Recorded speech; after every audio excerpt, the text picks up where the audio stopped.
বিজ্ঞান বলে যেখানে সাধারণ মানুষের দেহ 3 দিন পর পচন ধরে আর 5-6 মাসে মাটিতে গলে যায়, শুধু হাড্ডি পড়ে থাকে, সেখানে ওই মানুষগুলো মৃত্যুর 30 বছর পরও তাদের শরীর অক্ষত, রক্ত এখনো টকটকা এবং কি কাপড়ও নতুনের মতো, কারণ তারা শহীদ, তারা আল্লাহর পথে জীবন দিয়েছেন।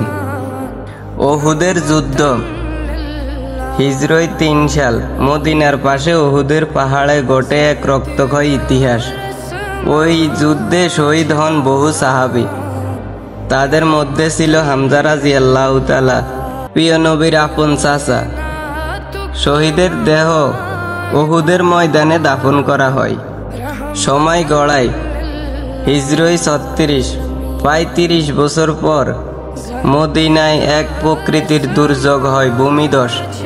শহীদের কবর স্থানান্তর করতে হয়। কবর খোঁড়া মাত্রই সবাই চমকে ওঠে, দেহ অক্ষত, রক্ত টকটকা। যারা কবর খুঁড়ছিল তারা প্রথমে নিজের চোখকে বিশ্বাস করতে পারেনি। একটির পর একটি কবর খুঁড়ে দেখা গেল সব শহীদের দেহই ঠিক সেদিনকার মতোই রয়ে গেছে। এই ঘটনা ছড়িয়ে পড়ে আর মানুষ বিস্ময়কর হতবাক হয়ে যায়।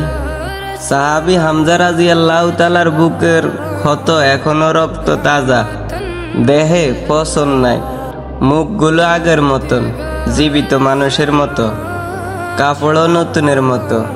এই অলৌকিকতার প্রমাণ করে আল্লাহ যাকে শহীদ বলেন তাকে দুনিয়ার মাটি স্পর্শ করতে পারে না। কোরআনে আল্লাহ বলেন, যারা আল্লাহর রাস্তায় শহীদ হন তাদের মৃত মনে করো না, বরং তারা জীবিত। তাদেরকে তাদের রবের পক্ষ থেকে রিজিক প্রদান করা হয়। সূরা আল ইমরান 169 নম্বর আয়াত। এই আয়াতের বাস্তব প্রমাণ হলো উহুদের যুদ্ধ। আপনি কি চান? আপনার দেহটাও কি শহীদের মতো তাজা থাকুক? এখনই সিদ্ধান্ত নিন আপনি কেমন জীবন চান।